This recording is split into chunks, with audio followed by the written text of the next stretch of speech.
Well, hello, Bellevue Heights Church, BHC today. Jesus knew he had to come not just to preach the gospel of sacrifice, but also to be that sacrifice.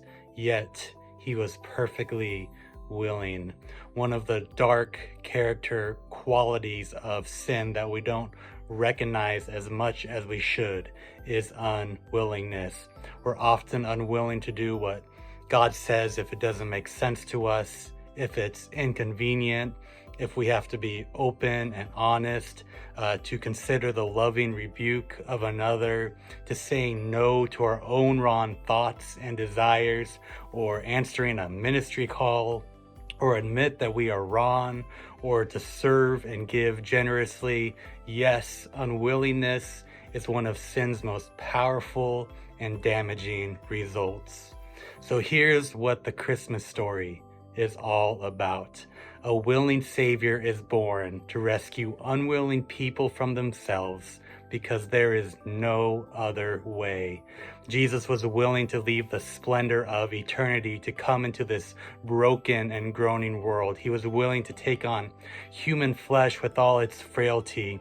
He was willing to endure a humble birth in a stable. He was willing to go through the dependency of childhood. He was willing to expose himself to all the hardships of life in this fallen world. He was willing to submit to his own law.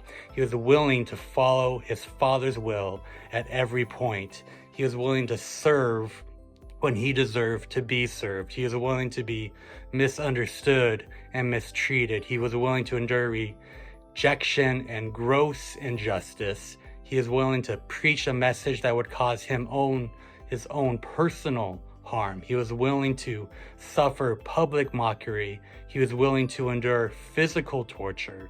He was willing to go through the pain of his Father's rejection, and he was willing to die. He was willing to rise and ascend and become our constant advocate. Jesus was willing.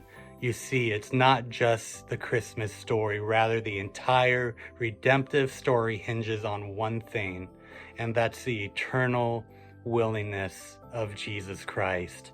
And the Advent willingness of Jesus is your guarantee that he continues to be willing today, right here, right now. He is willing to love you even on your worst day. Right now, he is willing to forgive you again and again. Here and now, he is willing to be patient as you continue to grow and mature. Right now, he is willing to battle on your behalf against evil within and without. Here and now, he is willing to teach you through his word. Now he is willing to supply every one of your spiritual needs. Now he is willing to be faithful even when you are not. He right now is willing to empower you when you're weak and to restore you when you've fallen. He is willing to comfort you when you are discouraged and protect you when you've stepped into danger. And he remains willing to do everything necessary to feed, to guide, and sustain and protect you until eternity is your final home. You see, Advent story reminds us that our past and our present and our future doesn't rest on our own willingness, rather than the willingness from the one from who the angels sang, and who the shepherds worshipped, and for who the Magi searched. Willing Jesus is the only hope for unwilling sinners. Well, Merry Christmas, Bellevue Heights Church. Have a great day. God bless.